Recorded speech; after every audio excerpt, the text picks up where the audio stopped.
Näitan sulle täna, kuidas mina Batana õli juustesse panen. Tegelikult ma juba alustasin, lihtsalt läks meelest ära, et tahtsin filmida ja panin juba ära ühele poolele. Ma tõstan juukseid. Võtan siis selle pipetiga siit ja pigistan vaikselt läbi juuste niimoodi. Sa võid ka teha sellise siilusi ja siis niimoodi panna.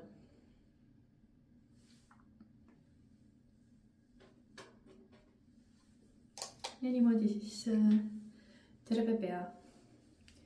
Nüüd mina panen siia taha kukla peale ka.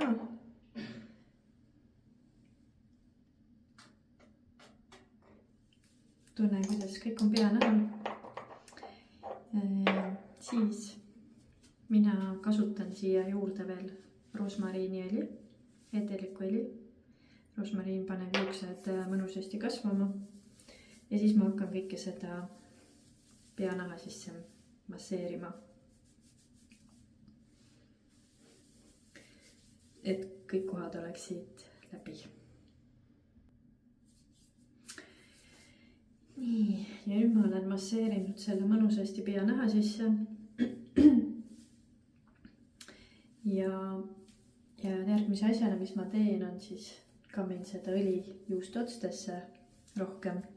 Kui sa tahad, et su juukseotsad oleks ka täielikult õlised, sama õlised nagu pea peal, siis pane endale rohkem. Et ma võin sulle öelda, et see teeb lihtsalt juuksed nii mõnusalt pehmeks ja kuna mul on tegelikult loomulikku lokki päris palju, siis toob esile. Eriti suvel on seda näha, no talvel on see mütsijooaeg, siis see vajutab lokid kinni. Aga niimoodi see käib. Ja soovitav on siis seda hoida pool tundi enne pesu peas. Või siis üleöö, mina täna valin üleöö hoidmise, seega sätin oma juuksed niimoodi, et kas siis räti sisse või siis panen mingi vannimütsi pähe. Magadan halb vannimütsiga, sest see krõbiseb.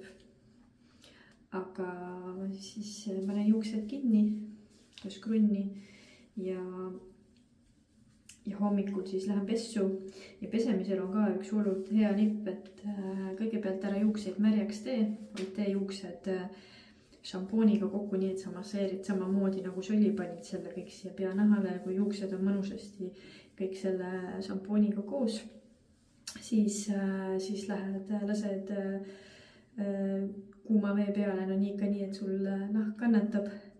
Et see aitab selle õli suht kergesti peast ära saada ja pärast siis sa näed tulemust.